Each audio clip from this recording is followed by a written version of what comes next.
of money, tremendous border money. Now you're loaded up on the border, and I don't think we're going to need so much of it because we had zero come in last month, so I'm not sure how much of it we want to spend. You may think about that. You may actually think about saving a lot of money because the wall's been largely built, and it obviously worked. But you may want to think about that. But so I think it's incredible when I watch the Democrats, and they have standard lines like they had Russia, Russia, Russia.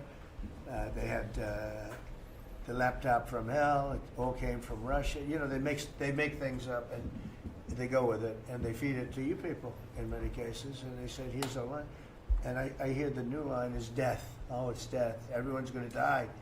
It's nothing to do with that. In fact, we're saving our country. Death is from allowing 25 million people into our country, of which 3 or 4 are stone cold, hard criminals. 11,888 are murderers, many of them committing more than one murder. That's death, and the Democrats did that. Joe Biden did that by allowing people to come in here just totally unchecked, unvetted, open borders, open borders. The whole world was dumped into our country from prisons, from gangs, from mental institutions. We had many people walking the streets, walking in areas that we don't know anything about, that came out of insane asylums. They released their the insane asylum population into our country, and it's amazing the job that you and Tom Homan are doing, by the way, on that. But we have to get them out, and we have no choice. We have to get them out, and we are getting them out. And so, Pete, do you want to tell them about our great military and how well we did with respect to the bombers and the B-2? We had the pilots here 2 days ago, and they were incredible people. Go ahead. Yes, sir. Truly a historic mission. It demonstrated the skill and courage of the United States military. From those B-2 pilots and families that we had a chance to meet, sir, to the fighter pilots, to the refuelers, to the maintainers, to the air defenders who defended the base. What was demonstrated on the world stage was American military might and capability. And it wasn't just Fordo and Esfahan and Natanz that took notice in Iran. It was the rest of the world, that we have a decisive commander-in-chief willing to use these capabilities, which are the best in the world. As the president pointed out, no one else could have done what America did there on that night, and everyone took notice of that. With the One Big Beautiful Bill, sir, we've got $150 billion additional to invest in Golden Dome and all the other weapon systems and stockpiles and shipbuilding priorities of yours. Another month, another historic recruiting bump. It's not just the Army and the Marine Corps anymore, it's the Navy, the Air Force, and the Space Force, all historically ahead of where they've ever been. So historic spirit inside the military. We had a chance to be at NATO, Marco and I, and see how the world responds to us saying it's time for you to shoulder the burden and take the lead for your continent. That only happens with President Trump leading. And we're proud to be a part of what's going on at the border, sir, with now a 4th national defense area where we're helping get to that number 0 in securing the border. But that mission, Operation Midnight Hammer, re-established deterrence. It reversed what happened in Afghanistan. You saw the debacle of what Biden allowed to happen in Afghanistan and what that did to our image. President Trump said, with Operation Midnight Hammer, we're reestablishing American leadership and deterrence, and we're proud to be a part of it, sir. And our so-called enemies were watching. They watched every minute of it. They watched. There was very few people that weren't watching, actually, but they watched every minute. It was a perfect military performance, the likes of which we haven't seen in a long time. I mean, if you compare that to the same country, the hostages from years ago, Jimmy Carter, it was unfortunate for Jimmy Carter. He was a nice man, but with the helicopters going down, the sandstorms, the prisoners, they got captured, then the election and the prisoners and Reagan and all the problems. It was nothing but problems. And that was a failure. And ours was not only the pilots. I mean, those machines flew for 37 straight hours. They didn't stop. They went skedaddle. You know the word skedaddle? It means skedaddle. They dropped the bombs, and somebody said, skedaddle. Let's get the hell out of here. And every bomb hit its mark and hit it incredibly. And as you know, the Atomic Energy Commission said it's gone. That place is gone. We had a lot of fake reporting, mostly from CNN, where the scammer writer, a writer for CNN, who should be fired, by the way. She was involved with the 51 fake intelligence agents, if you remember that. She did that story, created a story out of it. She created a story out of the laptop from hell, saying it came from Russia, but it actually came from Hunter Biden's bedroom, or worse. Just a scammer, and she's still at CNN, which is pretty amazing. But we'll ask you a question about her. But they came up with this concept that maybe the attack wasn't that good. Maybe it, and I saw it happen right after the attack. I saw this person on CNN. I like to watch the enemy. You learn from the enemy. And I watch, because you have to know where they're coming from. And I watched her say, Anderson, you know, I'm hearing stories that maybe they didn't hit their target, maybe it wasn't that good a hit. And they were hearing stories. The next day it was a little more, and the next day a little more. After 3-4 days, she was saying, you know, I don't know, I don't think it was that, except by that time everybody knew it was hit perfectly. The evidence is in the planes. The pilots are the best evidence. But they actually came out of their plane, because they were here the other day, and they said, it was so sad. We did such a good job. We flew into very dangerous airspace. I'll never forget, we were in the Situation Room, and they said they have entered Iranian airspace, and everyone took a deep breath, because they had more missiles pointed at them, but the equipment is so good, it's stealth, way up in the air, and it was stealth, and they went right through that, and they sort of, by the time they found out they were there, they were already gone. That was the word skedaddle, get the hell out of here. But they were right in the most dangerous airspace in the world, and they took those big, beautiful, very fast, they're unbelievable planes. I mean, they become really beautiful works of art. You know, I always thought they sort of were cool, but now they look better than just cool, don't they, huh? But they dropped the loads, and literally they would hit, if you look at this table, from here to there, they had a half a refrigerator door is the way to best explain it. Take a refrigerator door, average size, cut it in half. That was their target. They hit every single one. Then we had 30 missiles, Tomahawk, shot from submarines 300 miles away. Every one of them hit their target. It was a perfect mission. Then they came back, almost 37 hours. Every plane worked perfectly. The mechanics were here too. I said, you got to get the mechanics here. We didn't have any problems. If you remember, they had a lot of problems with the helicopters, but they did fly through a dust storm, which they shouldn't have done. Sometimes you say, let's go back and try it on a nicer day. Dust and sand don't work well with helicopters, if you know much about helicopters. But that was a horrible embarrassment to us. Then we had Afghanistan, which I think was the most embarrassing moment in the history of our country. And we would have gotten out. I was the one that got them down. I would have kept Bagram, the big air base, which right now is controlled by China, among the most powerful runways in the world, thick with concrete and steel. Anything could land, and right now, they were 1 hour away from where China makes its nuclear weapons. I was keeping it. Outside of that, we were leaving, and I would have been out faster than them, but we would have gotten out with strength and dignity. Instead, that was the most botched up mess I've ever seen. They left all that equipment behind, and every year they have a parade running down some third-rate street with the equipment. You know, it's supposed to be Fifth Avenue. It doesn't work. But with all that equipment that they left, they should have taken every ounce of it. I was taking every ounce. I said every screw, every bolt, every nail you take out of there. And Millie said, I remember one time, sir, we're better off leaving the equipment. Why? Well, it's cheaper. I said, cheaper? You mean it's cheaper to leave a $150 million airplane rather than flying it into Pakistan or India or someplace, or just flying it straight home? It's cheap. Yes, sir. That's when I knew he was an idiot. Didn't take long to figure that one out. But they left all that equipment, but they left their dignity behind. It was the most embarrassing moment, in my opinion, in the history of our country. Not that we got out. We should have not been there, but that we got out the way we got out, with great embarrassment and death. You had 13 young people. I've gotten to know their families very well, but you had hundreds of people killed that nobody talks about. You had the other side, many people were killed. Many people are walking around with no legs, no arms from that whole thing. They left from the wrong airport. They should have left from Bagram, because Bagram was a big base with hundreds of miles of fencing and territory around it. Nobody would be able to get near it.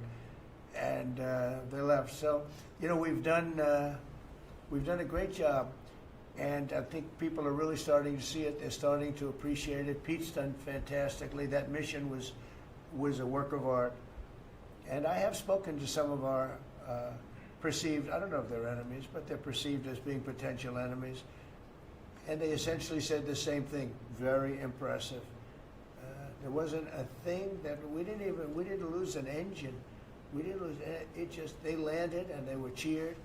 But the sad thing was they were cheered, and one of the pilots said, we were a little concerned because when we got out, we were told that on television they were reporting that we may have missed our targets. Sir, we hit every target. That's what I do for a living. We hit every target. In fact, when the bombs hit, a yellow haze came over the horizon that I've never seen before. It just lit up the whole horizon, brighter than the sun. It was like looking into the sun. He goes, we hit our target, because you know what that was exploding. And but they were a little downbeat because they listened to that fake CNN reporting and the fake New York Times. They worked together to try and say that it wasn't perfect. They couldn't say they missed. All they could say is, maybe it wasn't perfect. And you ought to fire that reporter immediately. You should fire her. Real fake. And so I just want to congratulate those pilots. And, a lot of people don't like bringing things like that up. I do. I always like confronting, because otherwise the public doesn't know that you're a bunch of crooked people. But they know, they've learned. And the media has to straighten out their act. The media is down to 17% approval. You got to do a little better than that. It's important for the country that you do better. I think they ought to make a lot of changes. I think changes are going to be made to the media, but it's hard to have a really successful country if you have a corrupt media, and we really have a corrupt media. And nobody really knows why. I mean, why would you want to have open borders and criminals pouring into our country? Why would you want to have men playing in women's sports, transgender for everyone? You'll have to figure that out. But some of you don't. I mean, I'm looking at some people, they love the country, but I look at other people and they can't. But we're really proud of our military. It was, and the people that maybe don't like us or want to play games with us, because I think that had you not had the situation in Afghanistan, I don't think Putin would have gone in. I think when Putin looked at how stupid and incompetent that operation was, he said, wow, this might be a chance. And we're dealing with him now too. We're not happy with Putin. I'm not happy with Putin. I can tell you that much right now, because he's killing a lot of people. And a lot of them are his soldiers and their soldiers, mostly. And it's now up to 7,000 a week. And I'm not happy with Putin. Okay, any questions? Yes. Yes, sir. You just said that you're not happy with Vladimir Putin. Is there anything that you plan to do to act on that feeling of unhappiness? Well, I wouldn't be telling you. Don't we want to have a little surprise? One of the things we did with the attack is that, you asked that question, I didn't mean to be rude, but I'm in a rude because I'm looking at some of these crooked people up here, so I'm rude, but your question was asked very nicely. But one of the things we did is we went over every fact. We wanted to get every fact straight. We wanted to have the distance straight, the number of pilots straight. Everything had to be correct, because this was a very important mission. If we failed on this mission, it was beyond the war that, obviously we had with Iran and Israel, and a lot of hatred, a lot of years and years of hatred, centuries of hatred. People have never seen anything like it. So we wanted to be correct with all our facts. So, what I was doing is just asking, it would be great if the media would be correct with their facts. That's all we asked for. So, go ahead. So finish it up. Oh, yes. Just sort of turning back to Russia, if there's anything that you would signal about your displeasure with them. Well, I'm very unhappy with them. There's no reason for this. It's turned out to be tougher, but it's only tougher. And I will say the Ukrainians were brave, but we gave them the best equipment ever made. We gave them the anti-tank busters that knocked out tanks. I mean, you just aim them in the direction of the tank and the tank is gone. We gave them missiles, the latest and the greatest. They were able to shoot down a lot of things that would have normally wiped out, probably would have been a very quick war. It would have been a war that lasted 3-4 days, but they had the benefit of unbelievable equipment. And Europe gave them, we gave them far more because Biden shouldn't have done that. He should have equalized. We should have given them the same, or we should have given actually less than Europe. It affects Europe much more than us, but we're in there for over $300 billion. Europe's in there for over $100 billion, but still, Europe gave a lot. And I will say this, the Ukrainians, whether you think it's unfair that we gave all that money or not, they were very brave because somebody had to operate that stuff. And a lot of people I know wouldn't be operating it. They wouldn't have the courage to do it. So they fought very bravely. But we gave them the best equipment in the world. We make the best military equipment by far. There's nobody close. You look at other equipment from other countries, it's not even close. That's why everybody wants to buy our equipment. And that's why we're going to step up these contractors now that make it. And they're brilliant, but they make it too slowly. And we have to step them up, Pete, and let them make it at a much higher rate. Unfortunately, we have to do that. But if you look at our Patriots, if you look at our Tomahawks, if you look at our, what we do with tanks is, you wouldn't want to be driving a tank. You would feel nice and secure, but they are javelins, they're called. And I gave them the javelins. Remember they said Trump gave the javelins and Obama gave them sheets, right? They called Obama at that time. Barack Hussein Obama, if you haven't heard, did a terrible job. But that was a war that should have never happened, and a lot of people are dying, and it should end. And I don't know, we get a lot of bullshit thrown at us by Putin. For you want to know the truth, he's very nice all the time, but it turns out to be meaningless. Do you want to sanction him?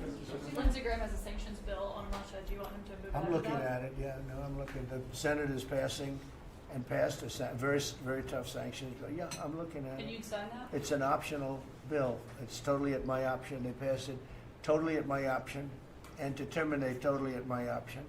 And I'm looking at it very strongly.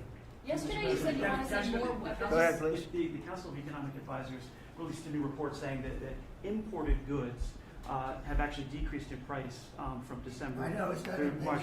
Well, my question is, With the Fed chairman, tariffs. well, the Fed chairman keeps saying that tariffs are going to cause price increases. Are we Are the sure? prices just not Chairman passed of the through Fed? yet? Yes, exactly. Well, Are the you prices, do a better job than him. Are the prices just not passed through yet?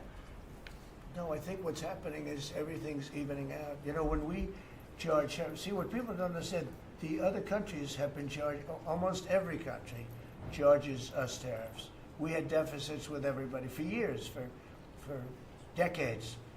And we were like this big monolith that made bad deals with everybody. We rebuilt South Korea and we stayed there. It's okay, we rebuilt it and we stayed there. And they pay us very little for the military. I got them to pay billions of dollars, and Biden then canceled it when he came in. I said to South Korea, as an example, we give you free military, essentially, very little. And I think you should pay us $10 billion a year. And they went crazy. But they agreed to 3. So I got 3 with a phone call. And I was satisfied. I said, but next year we have to talk. And then we had a rigged election, and we never got to talk. And you know what Biden did? They probably went to him and they said, listen, Trump treated us terribly, and we shouldn't be paying anything, and he cut it down to nothing. So that's what happens. It's ridiculous. That's the other thing. We're talking to countries about contributing to the military, not only just paying more in NATO, but contributing. We have 45,000 soldiers in South Korea. We have 45,000 soldiers in Germany, 52,000 actually. And that's a huge economic development for them. That's tremendous amount. That's like having a city. That's tremendous money for them, and it's a tremendous loss for us. So we're talking, in a very nice way, we're talking to them about it. It's very unfair. We supply the military to many very successful countries. I mean, South Korea is making a lot of money, and they're very good. They're very good, but, they should be paying for their own military. President Trump, I'll ask you a question about Jerome Powell as well, and then a question to the Attorney question General. about what? Jerome Powell, and then I have a question for the Attorney General.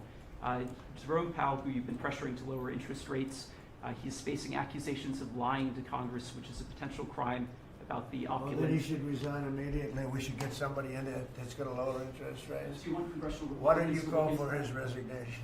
Do you want congressional Republicans to investigate and It's pursue okay and with punish? me. I think he's terrible. I think, look, we're paying, I call him Too Late. T-O-O, Too Late, like Too Tall Jones for the Dallas Cowboys, right? Too late. He's always late. But he wasn't late with Biden before the election. He was cutting him like crazy. It didn't help too much, did it?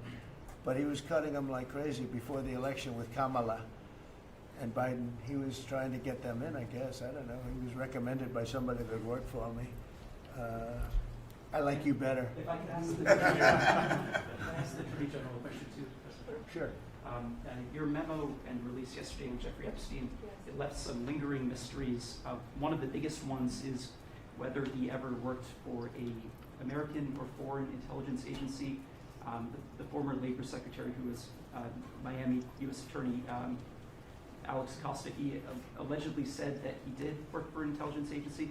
So could you resolve whether or not he did? And also, could you say why there was a minute missing from the jailhouse tape on the night of the staff? Yeah, sure. If Hey, I Pam, could, could I just interrupt for Sure. 1 second? Are you still talking about Jeffrey Epstein? This guy's been talked about for years.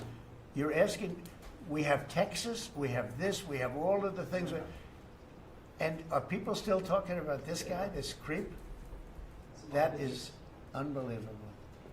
Do you want to waste the time, and do you feel like answering? I don't mind answering. I mean, I can't believe you're asking a question on Epstein at a time like this where we're having some of the greatest success and also tragedy with what happened in Texas. It just seems like a desecration, but you go ahead.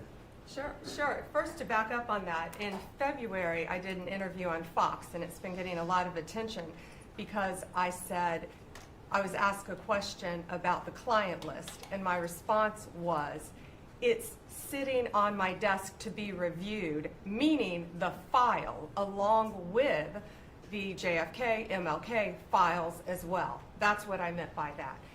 Also, to the tens of thousands of video, they turned out to be child porn downloaded by that disgusting Jeffrey Epstein. Child porn is what they were. Never going to be released, never going to see the light of day. To him being an agent, I have no knowledge about that. We can get back to you on that. And the minute missing from the video, we released the video showing definitively the video was not conclusive, but the evidence prior to it was showing he committed suicide. And what was on that, there was a minute that was off the counter. And what we learned from Bureau of Prisons was every night, they redo that video. It's old, from like 1999. So every night the video is reset, and every night should have the same minute missing. So we're looking for that video to release that as well, showing that a minute is missing every night. And that's it on Epstein. Mr. President, on the tariffs again, on August 1st, you've said it is the deadline. What incentives do countries have to negotiate? It seems that deadline keeps moving. It was April 2nd, now it's... We didn't move, no. It's always been August 1st, that's when we're paying. A statement was put out today, and I put it out just to make it clear. It wasn't a change, it was August 1st. We don't change very much, every time we put out a statement, they say he made a change. I didn't make a change. A clarification, maybe. No, August 1st they pay. And everybody pays, everybody has to pay, and the incentive is that they have the right to deal in the United States. If they don't want to, they don't have to pay, and they don't have to deal here. But if they want to buy and make a lot of money and sell in the United States, they have to do that. If you go back and look at some of the good presidents, our country was the wealthiest, proportionately the wealthiest, from 1870 to 1913. It was an all-tariff country. We didn't have income tax. That came in in 1913. We had tariffs. And we had so much money we didn't know what to do with it. We had, we had a couple of presidents that were very, very strong. McKinley, I guess more than anybody, but he was the tariff king, but he was very, very strong. It's sort of sad. He made a fortune for this country, became very rich, and then Teddy Roosevelt went out and vice president, and he spent the money. And they said Roosevelt was a great president. And let's say he was a great president, but the money was paid by McKinley with tariffs. Tariffs are charged by other countries at levels that are ridiculous. And I call those other countries, and every one of them is willing to give us everything now, by the way, just so you know. Sir, we'll charge you no tariffs nothing. We'll give you everything. We'll give you access to our markets. We'll give you everything. Is that a correct statement, Scott? Yes, sir. Howard, would you say that's a correct statement? Exactly correct. It's like, they just don't, because they're very spoiled, because for years they ripped us off and we didn't have a president that understood it, or Secretary of Treasury or Secretary of a lot of different secretaries are involved, but certainly Commerce Secretary was, not doing their job. I don't know about Kelly, she's small business, we'll keep it that way, okay? Her small business is bigger than almost all big businesses when you add it all up. But no, they are very respectful of our country, but the incentive is that they have the right to do business with us. Without that, they don't have the right to do business, and that would be okay too. And with this flurry of deals, will we hear in the next 24 hours, will we hear a flurry of deals? that's Yeah, we coming? have a lot of them going out, but the deals are mostly my deal to them. We're picking a number that's low. We don't want to hurt them, and fair. We're picking a number that's lower than, in most cases, lower than what they charged us. But it's amazing when you've paid all this money for years and they get one president that's a little bit different and a little tougher on this subject, and they're willing to drop everything they've been charging us for years and years. I mean, we have countries going, we will have you don't have to pay any tariff to come in and do business. They're giving us total access to their countries. They gave us no access to the country. They'd say, well, you cannot go into a country. Okay, good. Now we will give you total access and you don't have to pay any tariffs. But please don't charge us tariffs. And we don't like that deal. So the letters I send out are, we have made some deals. We can make a lot more deals. It's just too time consuming. It just makes it more complicated. And we can do things over the years too. We're not hard line. But it's about time the United States of America started collecting money from countries that were ripping us off and laughing behind our back at how stupid we were. Okay? Thank you. Mr. President, Yellow, through the yellow. On the tariff issue, so you talked about India coming, but then a couple days ago you issued a new tariff threat to members of the BRICS countries for Yeah. if they aligned with anti-American policies. 10% charge. That would be India, Brazil, That's Russia, right, they have to South pay Africa. 10% if they're in BRICS. Because Right. BRICS was set up to hurt us. BRICS was set up to degenerate our dollar and take our dollar as the standard, take it off as the standard. And that's okay if they want to play that game, but I can play that game too. So anybody that's in BRICS is getting a 10% charge. Is that immediate, sir, or is Yeah, that pretty if soon. they engage in some behavior? Well, if they're a member of BRICS, they're going to have to pay 10% tariff, just for that one thing, and they won't be a member long. I thought BRICS was, I said this about a year ago, and it largely broke up. But, there are a couple that hang around, but I thought it largely broke up. BRICS is not, in my opinion, not a serious threat. But what they're trying to do is destroy the dollar so that another country can take over and be the standard. And we're not going to lose the standard at any time. If you have a smart president, you will never lose the standard. If you have a stupid president like the last one, you would lose the standard. You wouldn't have the dollar as you. And if we lost the world standard dollar, that would be like losing a war, a major world war. We would not be the same country any longer. We're not going to let that happen. The dollar, you ever hear the expression, dollar is king? The dollar is king. We're going to keep it that way, okay? And I'm just saying, if people want to challenge it, they can, but they're going to have to pay a big price. And I don't think any of them are willing to pay that price. Does that Red dress, jeopardize? please. Thank you, Mr. President. Are you optimistic about reaching the tariff deal with the European Union soon? Well, the European Union has been speaking to us, Ursula and the whole group, and they've been very nice. They treated us very badly until recently. Now they're treating us very nicely. It's like a different world, actually. They've treated us very badly. They were among the toughest to deal with. Actually, in many respects, they were much worse than China. Look at what they do to our companies. They sue Apple. They sue Google. 17 billion they got from Apple on a lawsuit that they didn't have a case. They have, judges that are European Union judges. And they take so much money away from our country in terms of that, in terms of other things that they do. They're very tough. But now they're being very nice to us, and we'll see what happens. We're probably 2 days off from sending them a letter. We are talking to them. I just want you to know, a letter means a deal. You know, a lot of people say, we got 200 countries. We can't meet with 200 countries. We have a few trusted people that know what they're doing, that are doing a good job, but you can't do it. You have to do it in a more general way, but it's a very good way. It's a better way. It's a more powerful way. And we sent them a letter. You read the letter. I think it was well crafted. And mostly it's just a little number in there. You'll pay 25%, 35%. We have some at 60, 70.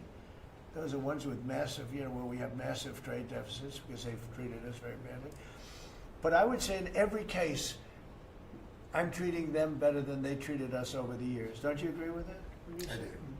I do. I could have done much. I could have been much harsher. I don't want to do that.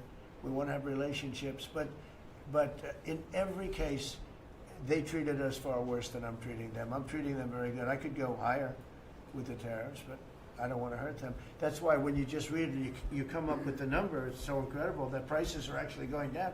Just so you know, when I got in, everyone said, "Oh, eggs are going through the roof." That was the first. I was in for about 4 days, and they started screaming at me about eggs. They said, "That's Biden's problem." I didn't know about eggs, but eggs went up about 5 times. You did a fantastic job, and we ended up shortly getting. In fact, for Easter, they said, "Go out and buy plastic eggs. You can't use real eggs."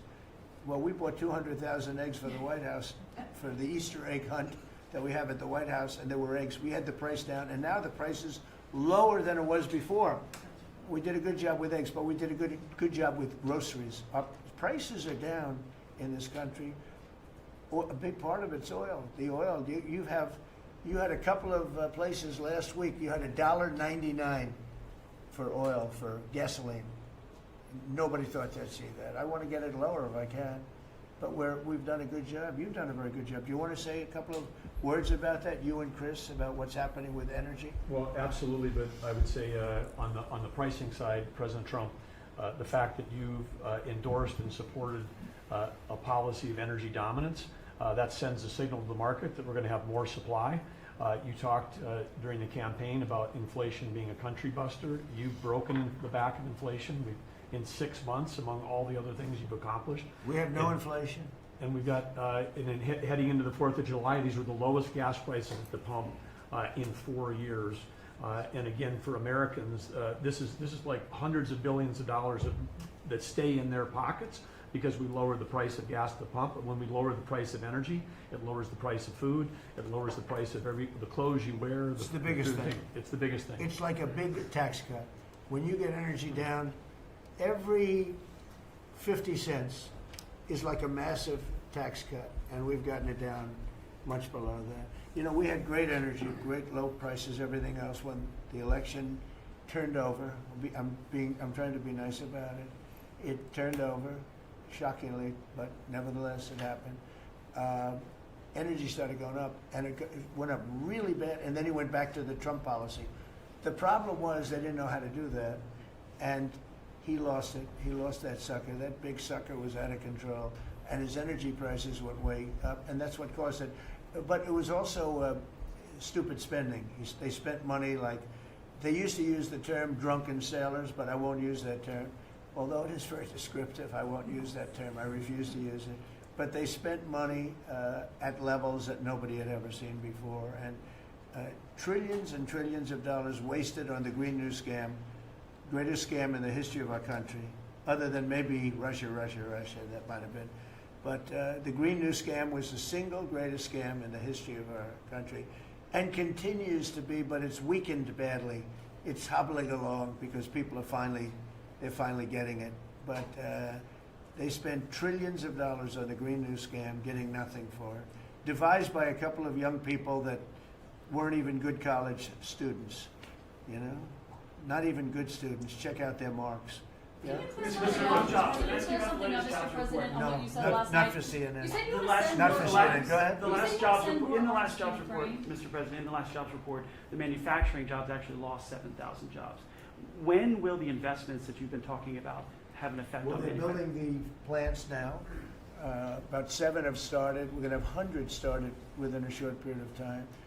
Lee Zeldin, who may be the most important man in this room, I'm sorry, but he's the one that gets the permits, whereas he's the one that has to get the permits for the plants and the factories, and permits that used to take 5 years, he's getting in record-setting times.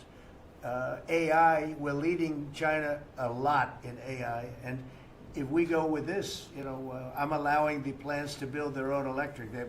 I'm allowing them to become an electric utility, so they can produce their own electricity, because we need double to be successful with AI, which is the biggest thing now. We need double the electricity that we have, which is hard to believe. We need even more than that. And they're building plants with their own electricity substations. They don't have to use the grid. And anything they build extra, they're putting into the grid. So we're supplying the grid with brand new electric sources. And it's funny, when they came to see me, they never even asked for that. I told them about it. The reason they didn't, they thought that was an impossibility. You're not allowed to build your own electric.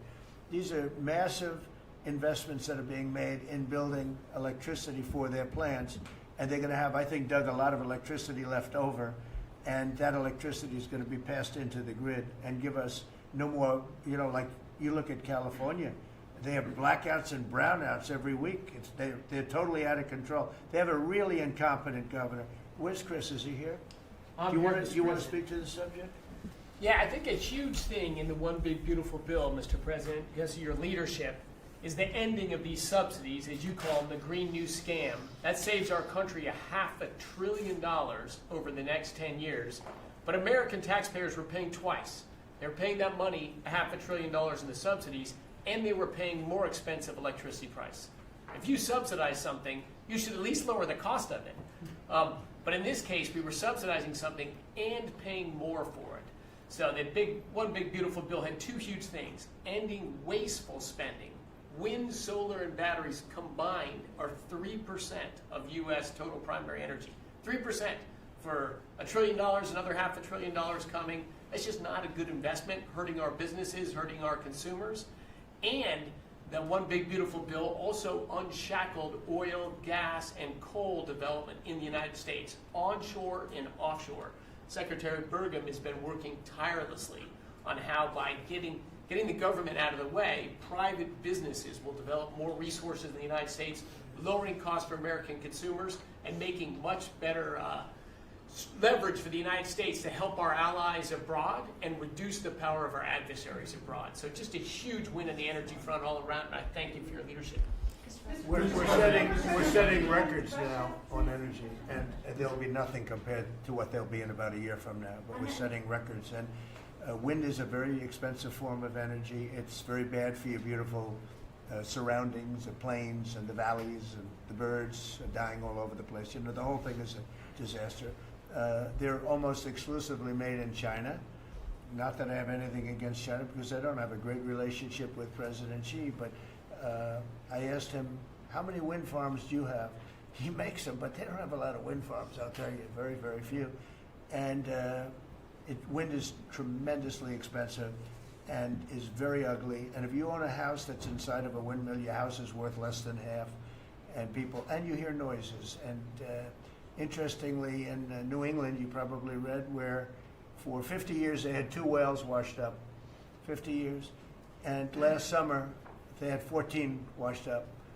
Now, I'm not saying that's the wind farm that was built, but maybe it is, right? Probably is. It's tremendously expensive, and it can only be done with subsidy. I know a man that's in that business, and one of the biggest in the world actually runs a company that builds these stupid windmills. And he said, I hate the business because it's the only energy where you need subsidy. He said, energy shouldn't need subsidy. You should make money with energy. So wind. The other one is the solar, those big solar fields. They're taking our farmland. Our farmers are like mortified by it. They hate it. It's very, very inefficient and very ugly too. Probably better than a windmill, but you go around and you see all these things that are 3 miles long by 3 miles wide, and you say, what the hell is that? And it's a lot of plastic from China. It's plastic, black plastic from China. Now, we want to be smart. We're going with, look, China right now is building 58 coal-fired plants, 58 big ones. They have 62 on the books to build. we've reintroduced clean, beautiful coal, because you know you can do a lot with coal now, clean, beautiful coal, and natural gas, and all of the other things that we have. But we don't want wind, and we don't want solar, because they're a blight on our country. They hurt our country very badly, and smart countries don't use it. Solar sounds good, I will say, and I like, on occasion, you'll see a roof which is made out of solar brick, but it's a smaller use. We need the kind of thing that's going to fire up our plants, and it's not going to be wind, you know, that is very intermittent, as you probably know. But they've spent a fortune. They've spent trillions of dollars on this stuff. And I'll just give you one other story. A friend of mine is a very successful guy. He went back to see his mother in Minnesota, hadn't seen her in a long time. And he wasn't back for 10 years, which isn't a nice story. I mean, you don't see your mother for 10 years. She's got some difficulties, which I know the guy, he does have some difficulties. He's very successful, but probably not the nicest person. It was actually longer than 10 years, but he went back and he told me he wanted to go and look at the valley. There's a valley in Minnesota that he thought was so beautiful. I hadn't seen it in a long time. He's driving along the road. He said, oh my, I'll use the word gosh, oh my gosh. He said, oh, he said it looked like a junkyard. You had 159 windmills. They were all over the place. Some were old, some were newer, different companies, different shapes, different sizes, different colors. Many of them were terminated. Terminated meaning closed. You can't take them down because the environmentalists don't let you bury the blades because they're made out of a fiber they say is bad for the earth. So they want you to put them up, but they don't let you take them down. But many of them were turned off. He said it looked like a junkyard. Go to Palm Springs, California, and take a look at that pile of junk. You go into a wealthy neighborhood. Before you get there, you have to ride through hundreds of windmills that are, most of them are turned off. They're rotting, they're rusting, they're 30 years old, 20 years old, and they have a very short life. You know, those windmills have a very short life, especially the ones that are in the nice salty Atlantic Ocean and Pacific Ocean, where the salt just gets under that steel and decimates it. Now, it's a horrible, horrible thing for our country. And I speak out. It would be nice to say wind, because it sounds so good, doesn't it, Doug? Wind, wind. But it's not. It's these ugly machines, and they're all made, you got to see, some are a little taller, a little shorter. They're made by different companies. They have different stocks. They have different blades. They have different everything. It is so horrible. And if you look at smart countries, they don't use it. Smart countries don't use it. And we're now a smart country. We're a brilliant country. We're not smart. We're brilliant now. We're going to be a brilliant country. We have to be, because we have to catch up for some really stupid people that did a bad job. Yes, Brian? Yes, Mr. President, I've got a quick comment and feedback as a native Texan, someone that I grew up bringing my kids to a camp very near the affected camp now. Thank you on behalf of Texas. I've gotten hundreds of messages that want to thank. Listen, if you're in the cabinet room, you can tell the president and his team on behalf of Texans, thank you so much for the quick response and the loving, the hugs. I saw that you gave. Two quick questions. I saw a Palestinian senator. His name is Schumer. He's a great Palestinian. No, he's a Palestinian. He's become a Palestinian. He's abandoned the Jews. But I saw him say, it's Trump's fault. Yeah, that's right. It's Trump's fault.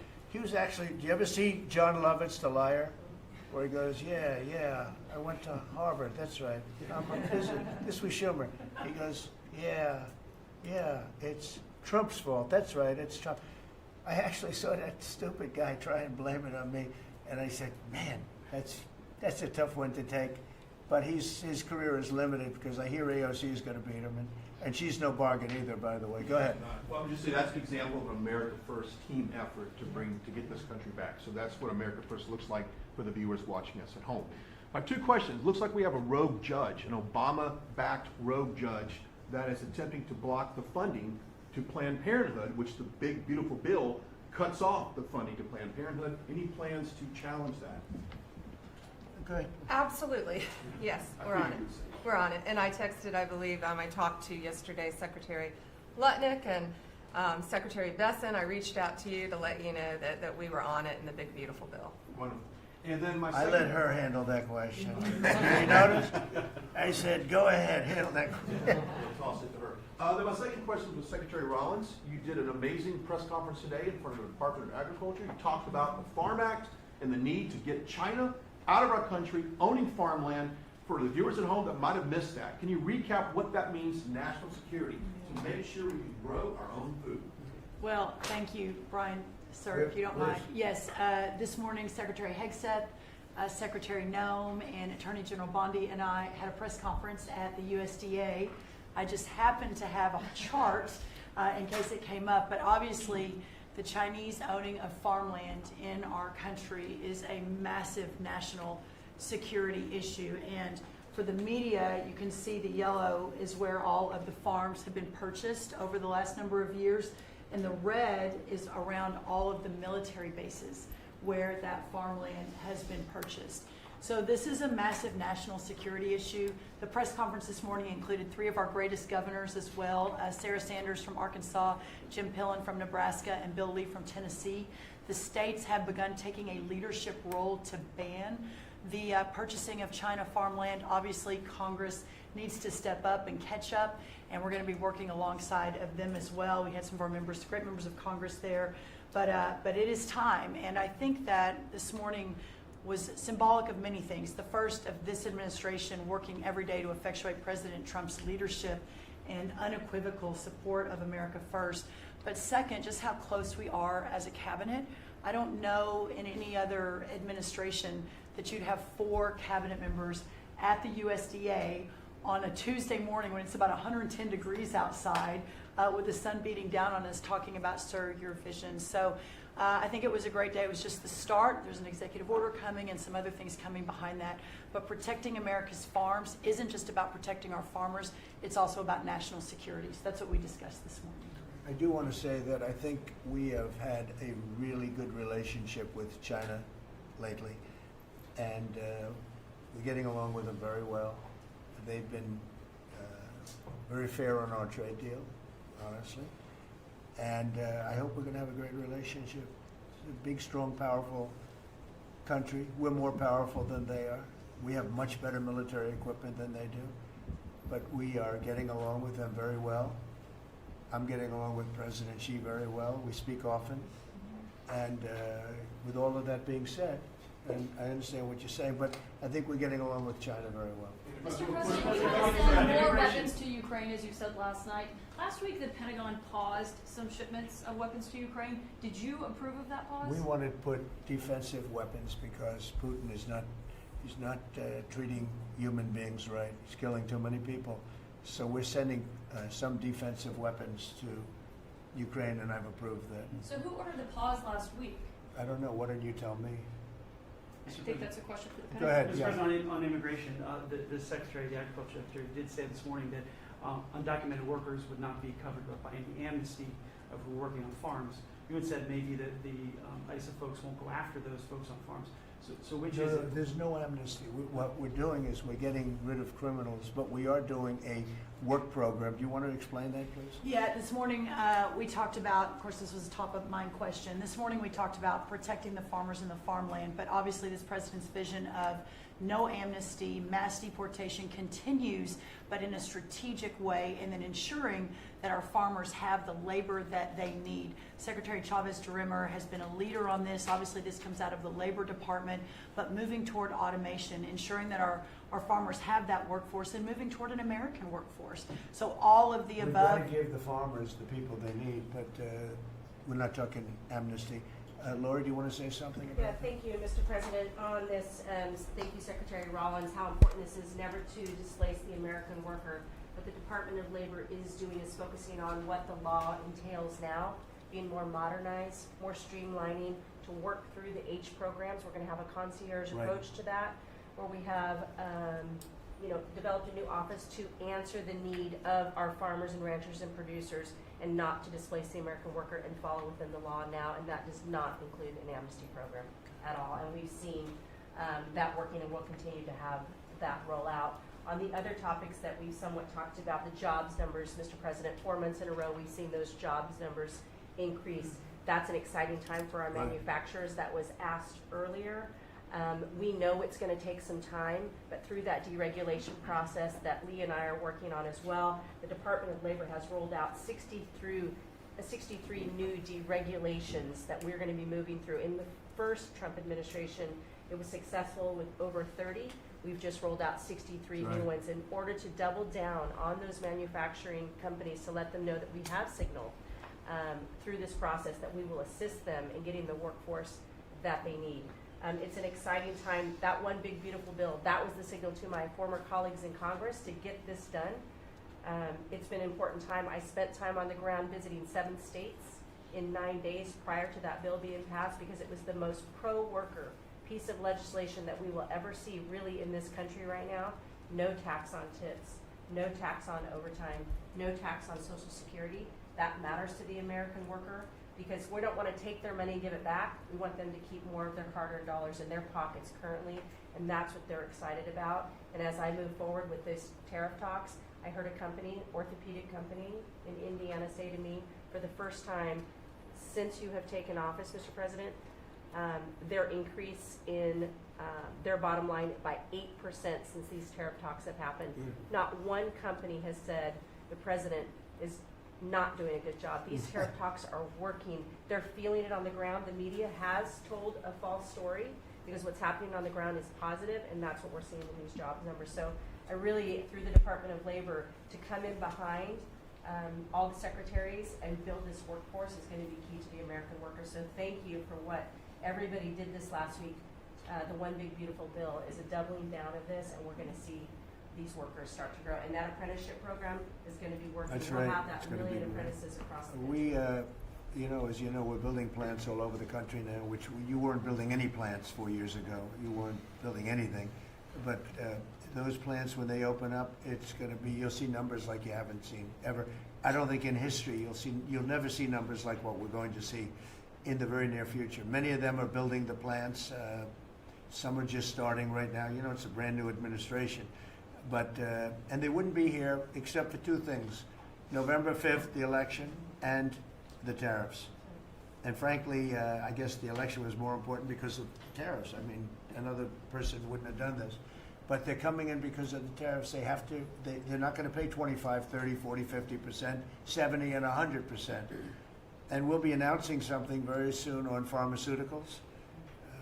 We're going to give people about a year and a half to come in, and after that they're going to be tariffed if they have to bring the pharmaceuticals into the country, the drugs and other things into the country. They're going to be tariffed at a very, very high rate, like 200%. We'll give them a certain period of time to get their act together. But they were all here now. They all left. They went to other places because we allowed, people that sat in this room allowed it to happen. And I don't allow it to happen. The people in this room don't allow it to happen. So we're going to be announcing pharmaceuticals, chips, and various couple of other things, you know, big ones. We did steel, as you know, they're 50%. We did aluminum, 50%. Lumber just came out. Why don't you announce copper? And we did cars. And now, today we're doing copper. Copper and lumber. What would that tariff be on? The sectional tariff? I believe the tariff on copper, we're going to make it 50%. 50%. Any breakthroughs on See, I'm glad he Gaza? didn't question it. Any I breakthroughs? sort of said, I just sort of thought, what would that be? A quick one. I didn't have much time, but he agreed with me. That's why he's ours. Any breakthroughs on Gaza with the Prime Minister? And there's reports that you're meeting with Netanyahu again tonight. Is that Yeah, accurate? I am. He's going to come over again tonight. We're talking about Gaza, mostly Gaza right now. It's he's been very unfairly treated. I think what they've done to him in Israel is very unfair, having to do with this trial. You know, he's a wartime prime minister, had an unbelievable outcome, and I think he's been treated very unfairly. But he's coming over later. We're going to be talking about, I would say, almost exclusively Gaza. We got to get that solved. Gaza is a tragic. It's a tragedy. It's a tragedy. And he wants to get it solved, and I want to get it solved, and I think the other side wants to get it solved. Steve, could you talk on that, please? We're in proximity talks now, and we had 4 issues, and now we're down to 1 after 2 days of proximity talks. So we are hopeful that by the end of this week, we will have an agreement that will bring us into a 60-day ceasefire. 10 live hostages will be released, 9 deceased, will be released. We're meeting at the President's direction with all the hostage families to let them know.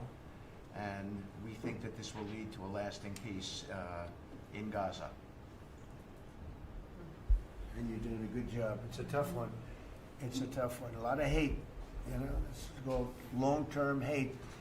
But we think we're going to have it solved pretty soon, hopefully with a real solution, a solution that's going to be holding up. And can I follow up? This is, I think, the first cabinet meeting since Elon Musk has not been a special government employee, not here anymore. He's now saying he's going to create a third political party. Are you worried about the impact that that could have? No, I think it'll help us. It'll probably help. Third parties have always been good for me. I don't know about Republicans, but for me. Are you second guessing any of the cuts that DOJ made? Since you No, described it as off look, the rails look, the other day? we cut hundreds of billions of dollars with those. We could have done it differently. I would have done it differently a little bit maybe, but it was something that we saved a lot of money. You can always second guess. I guess some of the people in this room maybe would have done it slightly differently, and some would have done it exactly the way it was done. But it was dramatic and it was important, and we found a lot of things like billions of dollars given to people for environmental protection, where they had $100 in the account, like in Atlanta, Stacy, and then you had another one with 20 billion here, and 20 billion here, and 2 billion here, and 15 billion. And Lee, you might want to mention just a couple of those things. We really got because of DOJ. At the Trump EPA, the one big beautiful bill was filled with many big beautiful wins for the taxpayer. It delivered a sledgehammer to the Green New scam. Billions of dollars rescinded. So it's a big deal for the American taxpayer who sees money go through pass-throughs that are filled with self-dealing and conflicts of interest. They see unqualified recipients. They see reduced agency oversight, and they want accountability with their tax dollars, and they got it. So in the example of the Stacey Abrams connected NGO, they received $100 in 2023. They got $2 billion in 2024. They had to complete training on how to develop a budget that was put into their grant agreement. They, out of nowhere, started paying a CEO $800,000, a COO $450,000, 22 people making over 150 grand. Out of nowhere, this is tax dollars. So money go through pass-throughs, through other pass-throughs, through other pass-throughs, and we lose oversight over it. And you see that it's going to former Biden officials, it's going to former Obama officials, it's going to Democratic donors. And we're not here saying we want to take money from a left-wing NGO and give it to a right-wing NGO. We want to give it back to the taxpayer. This is about us being good stewards of American tax dollars without any apology or regret. That's why President Trump was elected last November, because there were a whole lot of people who maybe they hadn't voted Republican in a long time. Maybe they didn't even vote for President Trump the first time around in 2016, but they're regretting that vote from 2016, and they were making it right in 2024. So the one big beautiful bill gave us the tools to rescind billions of dollars more. We're seeing hundreds of thousands of dollars that'll get wasted per electric vehicle as an example of this money that was going through it. They gave $50 million to a group called Climate Justice Alliance. They say that climate justice runs through a free Palestine. The Biden EPA gave $50 million to a group that says the climate justice runs through a free Palestine. We say that if you're going to spend $1 in the name of remediating an environmental issue, then spend $1 on remediating an environmental issue. We say that we can protect the environment and grow the economy. We want to help grow more baseload power in this country. So why is it that it took this long for this team to get assembled, to be able to fix the mess that we inherited? But gosh, we love showing up at our jobs every single day, first thing in the morning, because all day long we get things done for the American taxpayer. And Congress did its part last week by passing one big beautiful bill to deliver this accountability and to cut off the Green New scam. So maybe it's a bad day for Stacey Abrams. Maybe it's a bad day for all those well-connected Democrats getting paid off. But you know what? God bless America. Because at the end of the day, President Trump is here, J.D. Vance is here, and the greatest cabinet ever assembled to deliver that much-needed and highly demanded accountability. Mr. President, That was a very good answer.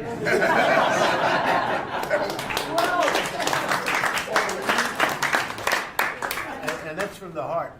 It's from the heart. On Ukraine, the Ukrainians have asked the International Court to go after Russia for using toxic chemicals in the fight.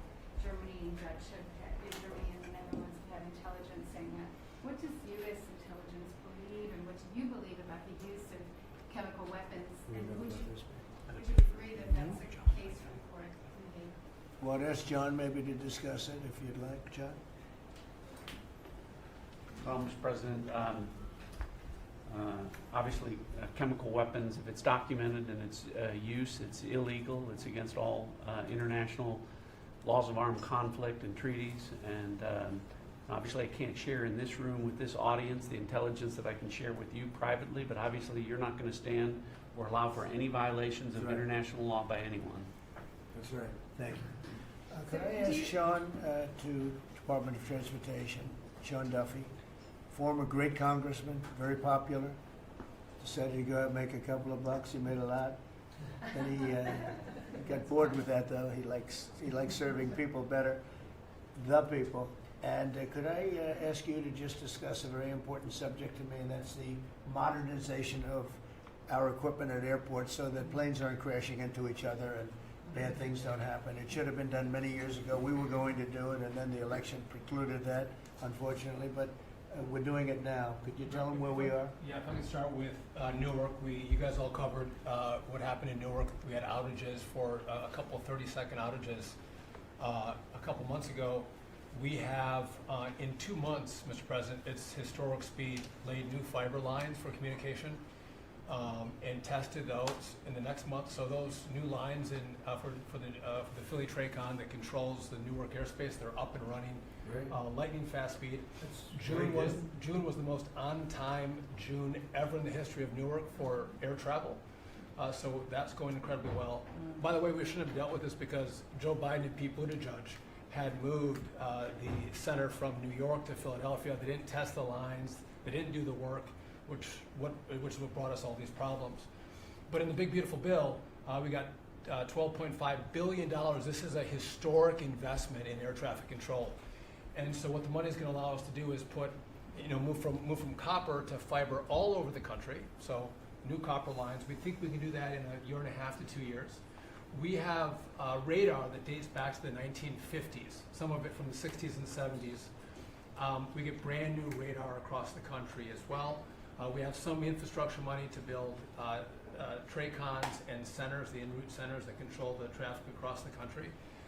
So this is a massive new start to rebuild air traffic control. And again, this is dilapidated. Americans think that their government takes care of them and makes the investments that are necessary to make the country work. And for 30, 40 years, the investments weren't made. And so under your leadership and direction, we are making those investments. And per your direction, right now we are interviewing what we could call a general contractor or an integrator. One company to manage. It's a massive project. The FAA is not qualified to manage this kind of a project. So we are now going through the process of finding who that one company will be to manage the whole project. We'll interview those companies together and make that selection. So we'll write one big beautiful check to one beautiful company that'll be responsible for this whole build. But if I just make one last point, this is not enough money. We're going to need more.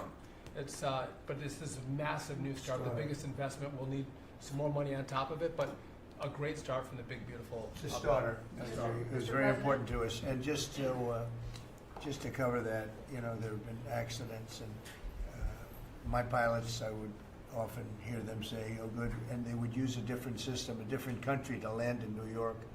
They'd use the radar and other things from a different country. I said, "What's that?" He says, "Oh, our system is so bad." And I knew that. We were all set to start. And Blue Date Edge came in, and what they did was so crazy because they hooked copper into fiber, into steel, they had all different systems. They had hundreds and hundreds of contractors, different contractors for different airports. They spent billions of dollars, and they made the system worse because you can't hook copper into fiber. It doesn't work that way. You just can't do it. It's not doable, but they tried to do it. Didn't work out too well. And in the end, it was just a complete disaster. We want to have one great company. Now, Raytheon's going to bid, IBM's going to bid. We have 5 or 6 bidders that really are good and do this stuff. And we want one, I tell, because I know about overruns, I look at the railroad out in California, headed up by one of the worst governors in our country, who I used to get along with actually, but he's just, you know, when you lose 25,000 houses and you would have had your cities burned down. If we didn't step in, Los Angeles would have been burned to the ground. But you look at that, and I said, I really know how to build, and you got to have one guy, one contractor, one great one, whether it's IBM or Raytheon is good, but you have 4 or 5 that are really, really great, and they're all bidding against each other. But you don't want to have one doing the wire and one doing the digging and one doing the demolition and then they're all saying they all blame each other because they're saying they were late and therefore you have to pay me millions of dollars more money. I know the system so well, and we're going to have a great company do the whole thing. We're going to get a fantastic price. Maybe we'll get them, they're very big and very strong, and maybe we'll get them to make a contribution toward getting it done at the right price. But we're going to have a great system. When we finish, we will have the best system on earth, done by one of the 2 or 3 best companies. There are only a few companies can do this. This is not. But if you would have seen what this other group did, they were going crazy.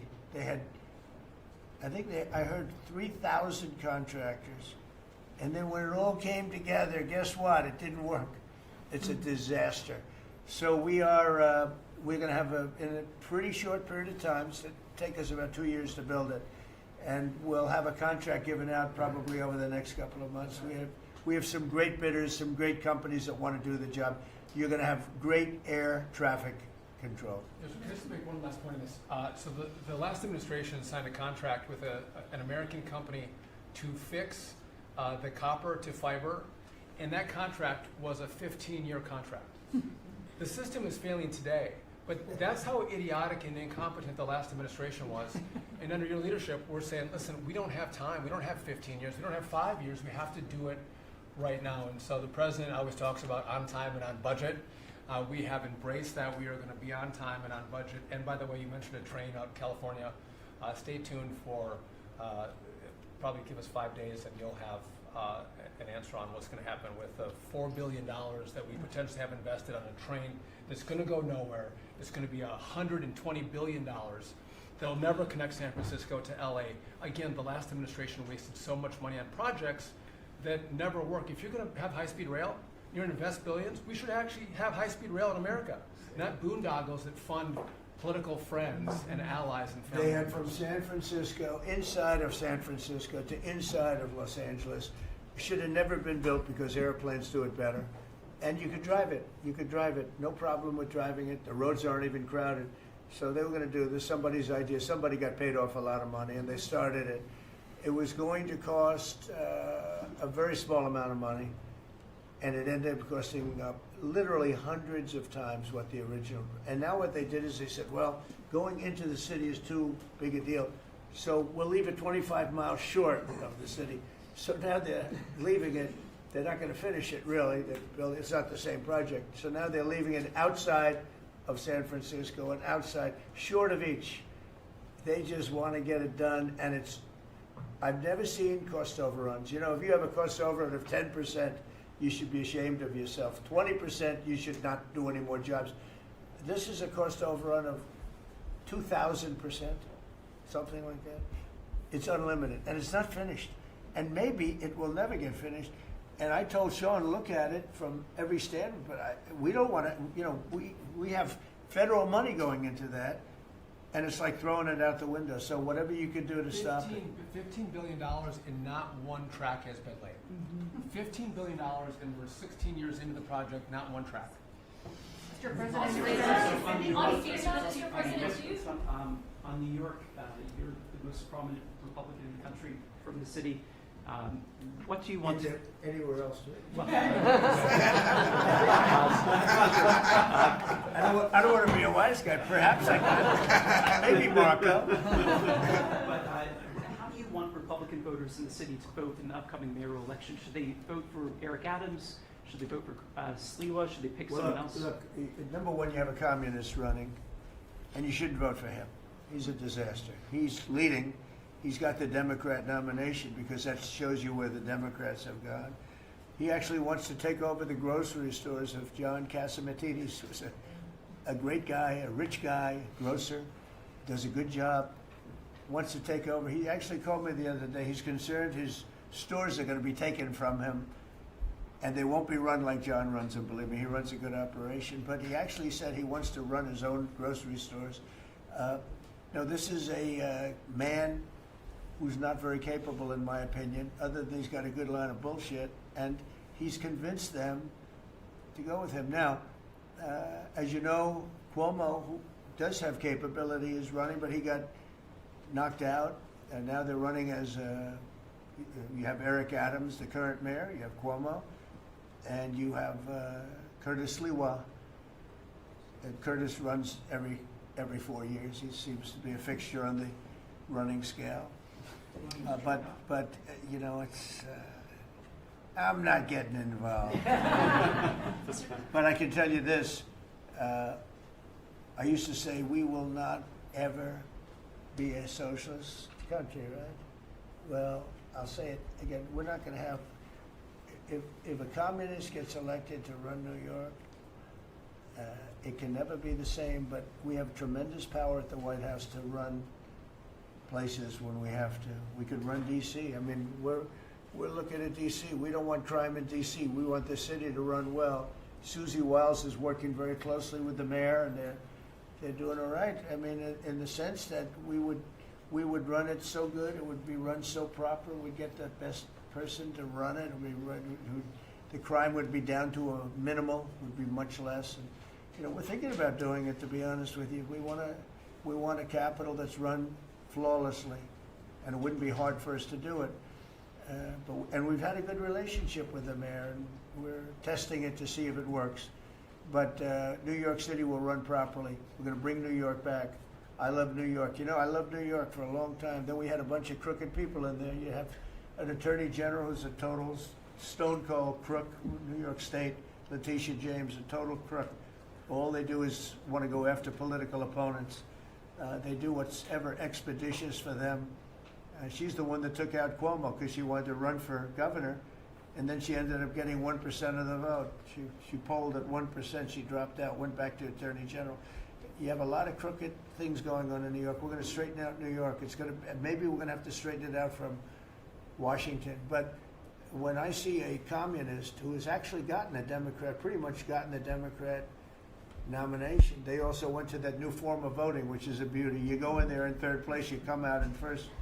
That's that form of voting that they have gone to. You know what I'm talking about. It's not too good. We're going to do something for New York. I can't tell you what yet, but we're going to make New York great again. Also, we're going to make it great again with the country. What we've done in this country in the last 6 months, nobody has ever seen it. And I told the story. The King of Saudi Arabia was over there. They gave us $5.1 trillion between Saudi Arabia and UAE, Qatar. 3 stops, $5.1 trillion coming into our country as an investment, biggest investment ever made. And it's all going to good stuff. I mean, all real big, good stuff. Energy projects, big things. But they all 3 told me essentially the same thing. We thought your country was dead, and now you've got the hottest country in the world. We're right now riding the hottest country. We all, and you can all be proud of it. We're in the hottest country. This is the hottest country in the world. There's nobody close. Made hotter by some great pilots and great machines that nobody else has. Those great, big, beautiful machines, they rode those machines right into the toughest territory, and nobody knew what the hell happened. And then they hit their targets perfectly, and it was complete and total obliteration. And that's why that war ended, Steve. They told me that's why the war ended. The war ended when they saw that, it was over. And we're very proud of it. But we have the hottest country in the world right now, from a country that was close to dead. And if I didn't win, if you would have had the other person win, we all know who she is, whether it was she or Biden. They're the same. He may have been more competent than her, and that's hard to believe, right? But if you had that ideology in, I don't believe you would have had a country anymore. I think you would have had a country that was broken up. But we had a dead country, now we have the hottest country in the world, and everybody knows it, and everybody said it. Mr. Vice President, do you have anything to say? Well, thank you, Mr. President. I just want to say that I'm very proud of the whole team. I think everybody has worked together. You see Pete and Marco and Steve working on some of the diplomacy, Christy and Pam working on the border. We just have a really, really solid team, and we've done a lot of good work. And in particular, I want to congratulate the White House staff led by the President on getting the One Big Beautiful Bill passed. I was personally skeptical, sir. I never told you this, but I was skeptical we'd be able to get that thing done by July 4th. We did it because we worked together and we worked very well. So it's an honor to be a part of it, but I'm really proud of you guys for doing a great job. The beautiful thing about it, it had something for everyone. That's right. Most people said it had to be broken into 7 bills. It's so big. The problem was that some of those 7 have nothing for anyone, but they had to be done for the country. You know, sometimes you have to do things for the country that aren't necessarily popular. We had a couple of them, and that wouldn't have worked. So the One Big Beautiful Bill, many people said it could never be approved. Too big, too everything, is too much. But it had something very big and very important for everyone, and it's great for the country. And remember, the Democrats have come up with a false narrative, you know, just whatever. It's just a line that they send to everybody, and they print. I think in the case of this, it's death, death. Everyone's going to die. I heard that. Everyone's going to, just the opposite. Everyone's going to live. What we're doing is saving our country and making it much bigger, better, and stronger than it ever was. I'd like to ask, Marco's been doing such a great job. Do you have anything to say? Well, it's just going through a list here, Mr. President, and I think the Vice President's pointed out to the great team you have, but and all these achievements that have happened domestically. But you think about it, under your leadership, we prevented and ended a war between India and Pakistan. NATO's now at 5% for the first time ever, the highest numbers ever. A peace deal between the Democratic Republic of Congo and Rwanda. A 12-day war that ended with an American operation that we're the only country in the world that could have done. Hopefully, pretty soon, a peace deal between Azerbaijan and Armenia. The entire Middle East and the infrastructure of it has the potential now to change because of Syria and Lebanon, and it hasn't even been 6 months. Sure. It hasn't even been 6 months, so it's a great testament to your leadership in this. Well, thank you very much, and you've done a fantastic job. Could I just ask Linda, she's involved in so much, she's so talented and so good, and she's working on a couple of little things like Harvard, who was given $5.5 billion over a short period of time. We caught him on that one, it's crazy, but you're working on so much, you want to bring education back to the States. How are you doing? Well, absolutely, and thank you for the opportunity. I think on the big, beautiful bill, what we saw, you know, was school choice. You know, that's finally on a national basis at the state level, but there are opportunities now for scholarships, more and more of them for kids who are in failing schools. This is going to be a big turnaround. I think one of the biggest accomplishments we had over the past week was University of Pennsylvania with the Title IX ruling that Leah Thomas was stripped of her title, Riley Gaines and Paula Scanlon and other women who have stood, you know, so strong against men and women's sports. And when you put out the, you know, the executive order, I mean, that just solidified it and gave them the opportunity. So those are a couple of really, really big wins, and thank you for that opportunity. And how are you doing with Columbia and Harvard? We're negotiating hard. I think we're getting close to having that happen. It's not wrapped up as fast as I wanted to, but we're getting there. Okay, good. And you've done a fantastic job. Thank you very much. It's been a good team. Yep, A team. you have a great team. Around this table, a lot of people would help with that. That's right. Thank you very much. Maybe just in closing, you know, we spent a lot of time, effort, very little money on this room. This is called the Cabinet Room. It's been here for a long time. And it had some pictures that were not many of them and not very good ones. And I actually spent time in the vaults. The vaults are where we have a lot of great pictures and artwork. And I picked it all myself. I'm very proud of it. That's Andrew Jackson, great Andrew Jackson. That's a gentleman named, and we call him President Polk. He was sort of a real estate guy. He was, people don't realize he was he was a one-termer, but he was a very good president. But, and I'm not sure I should be doing this, he actually gave us the state of California. He was the one. He was the one. So I'm not sure. Maybe he won't be there for long. But if you notice, the frame is the exact same size, almost, as the other one, as Andrew Jackson. So that was a part of the reason, too, I have to be honest. But Polk was actually a very good president who's got the same frame that I needed, okay? And up here you have the original George Washington right behind the light. And then you have Dwight Eisenhower, who was a very underrated president. He built the interstate system, and he was the toughest president, I guess, until we came along. But I don't mind giving up that ground, because I don't want to be too tough on it, but we want to be humane. But he was the toughest president on immigration. He was very strong at the borders, very, very strong. And sometimes you can be too strong. He was strong at the borders, and during a certain period of time, they were so strong that almost every farmer in California went bankrupt. We have to remember that. We have to work together. We have to remember that. But he was a very good president, and a very good general, and a very good president, and I thought he deserved a position somewhere on this floor. And then you have, this is very exciting to me, he was not a Republican, to put it mildly, but he was, he was a four-termer. He was Franklin Delano Roosevelt. And if you notice, there were a lot of ramps outside. We have ramp, people say it's an unusual place for a ramp. It was because of him. He was wheelchair bound, but he was an amazing man. It's an amazing portrait, and we used to have him in the room, a different portrait, and it was a terrible portrait. It was almost like it was done by a child. And I used to say, I can't believe that he would have approved of that portrait of himself. And I was in the vaults and looking at things. I said, what's that? And we have some great curators here. We have 6 curators at the White House. They have 2 for paintings, they have them for furniture, they have them for different things. I guess cost is no object. Okay, cost is, maybe I'd have 1, but that's all right. But we have 6, and they're very talented, though. And he said, that's a picture of FDR. I said, really? Let me see it. They took off the wrappings, very well preserved. And I said, that's the picture they've been looking for years. That was the picture of Franklin Delano Roosevelt. And I said, oh, wow. And likewise, that fit, see frame-wise, it just doesn't work.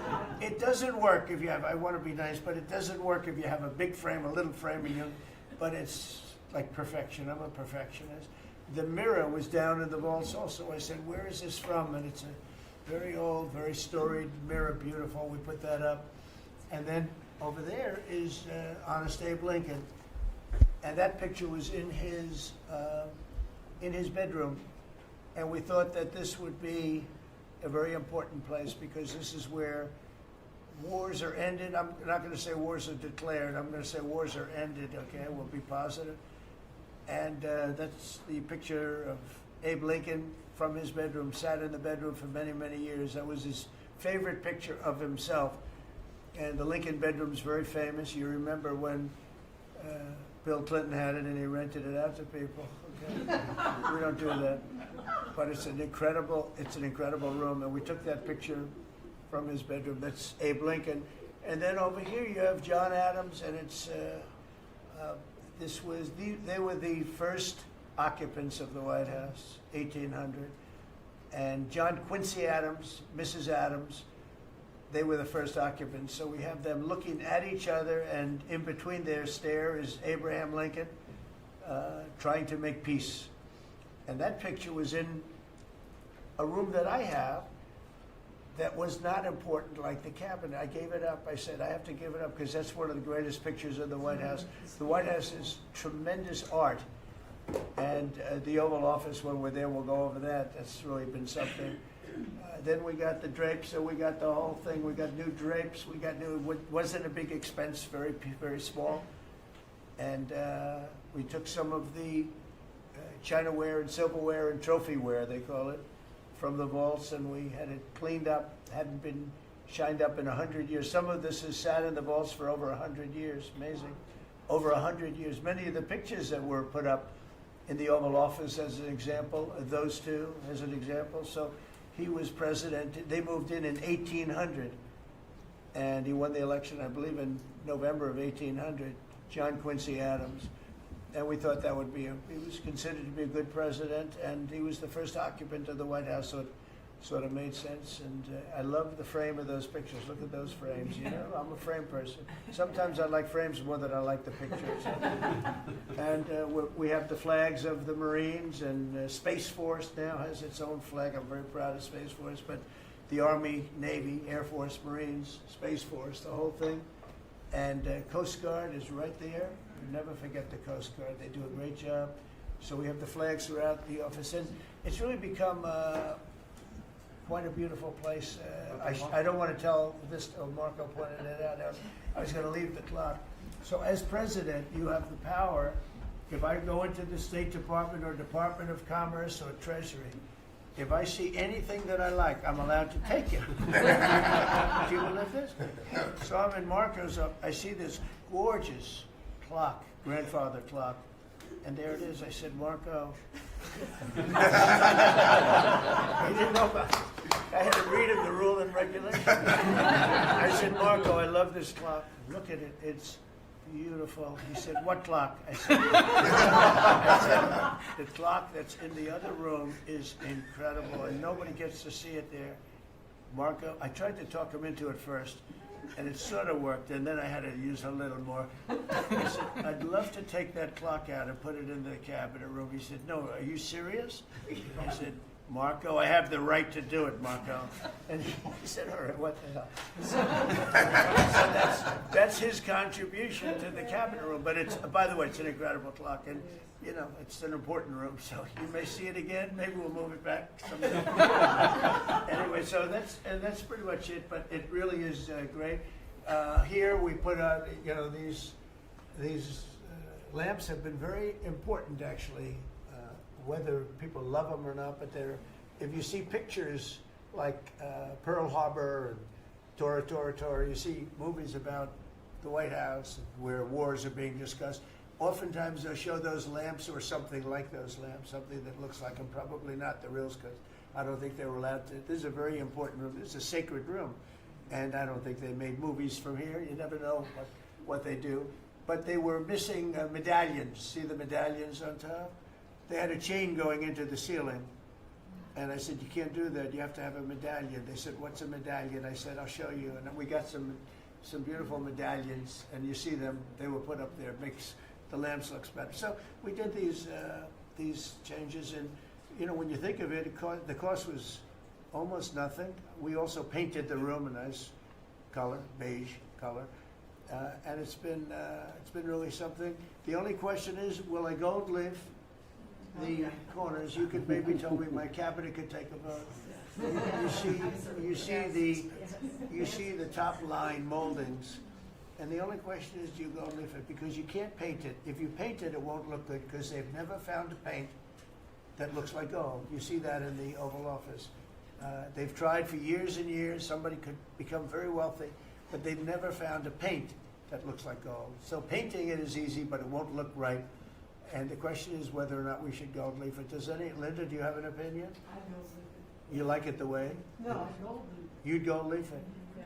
Who would gold leaf it? Could I raise you? How about, would you gold leaf it? I was going to ask about McKinley, one of your favorite presidents. Well, McKinley was a great president who never got credit. In fact, they changed the name of Mount McKinley, and I changed it back because he should have been, the people of Ohio he was the governor of Ohio. The people of Ohio were very happy when I did that. I heard they were very insulted. They took the name of Mount McKinley off. That was done by Obama a little while ago, and I had to change it back. I changed it back. He actually was a great president. He was a president. He was the tariff, the most, I guess, since me. I think I'm going to outdo him, but he was a tariff president. He believed that other countries should pay for the privilege of coming into our country and taking our jobs and taking our treasure. That's the way he explained it. They took our jobs and they took our treasure, and for that they should pay. And he made them pay, and he built a tremendous fortune. In fact, in 1887, they had the Great Tariff Committee was set up in 1887 because our country had so much money, we didn't know what to do with it. And they set up a committee of, as they called them, elites. a term that we have to change, because I think a lot of the people that are elites aren't elite. I think the people that aren't elite are elite, so we're going to have to maybe switch that around somehow. But they had a committee that was set up to spend the money, because it was such a large amount of money at that time. It was nobody had seen anything like it, and it all came in from tariffs, and people didn't pay tax. There was no income tax system. I told you that came back in 1913. That came back and lived well for a while, and then you had the Great Depression, and then later they tried to bring back tariffs, but the whole thing was, this was after the Depression. That was one of the great misconceptions, is people like to say, oh, but it was during the, but no, the country had a Great Depression, and then after the Depression, long after it started, they brought back tariffs to see if they could save it, but it took them really 25 years. When you say about 25 years to get out of the Great Depression, a lot of people don't understand that. But I thought it would be interesting for you to get a little view of this room. This is a very important room, very powerful room, great room. And we've done similar, but even beyond this, in the Oval Office. We brought back pictures of some of the great presidents. Many of them were in the vaults for over 100 years. Originals all, beautiful, beautiful things. And rather than sitting in a vault downstairs for 128 years, I thought we should display that, and we did that, I think, in a really good way. We've gotten very high marks, but it's interesting. People walk into that room and they look around the room. They don't even want to talk to me. They could look at it for hours. It's funny, when people come into the Oval Office, it's such an incredible, it's a sacred place.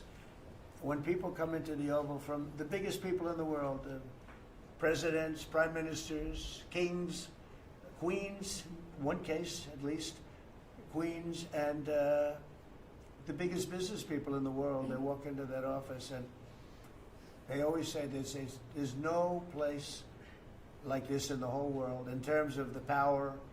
It's beautiful and all, but there are other beautiful offices. You have businessmen that have offices that are, full floors of office buildings, floor-to-ceiling glass, and they walk in there and they say, there's no place like this anywhere in the world. There's no place. And, it's what it represents, maybe more than the physicality of the room itself. So it's an honor to have you all, media. It's an honor to have you. I just want to say we have a fantastic cabinet. Every one of them is a star in my book. And if they're not, I'll let you know about it. I don't know. I'll throw them to the wolves. I'll throw them to the wolves in 2 seconds, because our country comes first, right? But I just want to thank you all for being here. It's been a lot of fun. Thank you very much, everybody. Thank you. Thank you, press. Thank you, press. I'll tell you some other time. Thank you. Thank you, guys.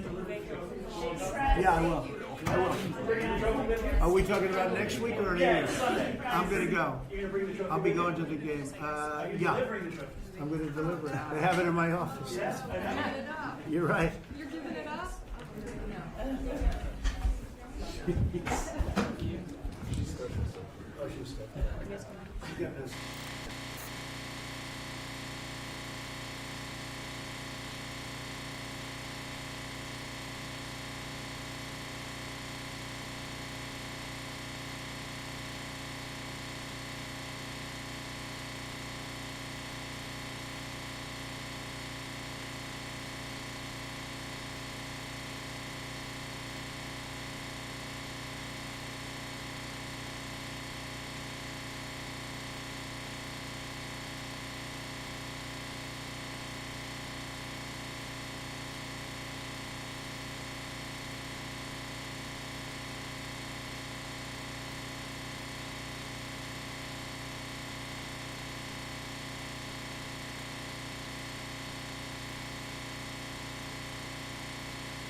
Is the most important thing, and that, as he stated, we're not going to be quiet victims. Amen. Any other questions? Yes. Scott Michaud, CBS 42. I know this might be a hard one to answer, but do you have any type of timeline on when you anticipate this will take weeks, months? Any idea, anything you give us as far as how long this process will be? That is all in Aaliyah's hands. I mean, we should hold our government officials accountable as well. Because, I mean, there's only so much Attorney Maxwell and I can do.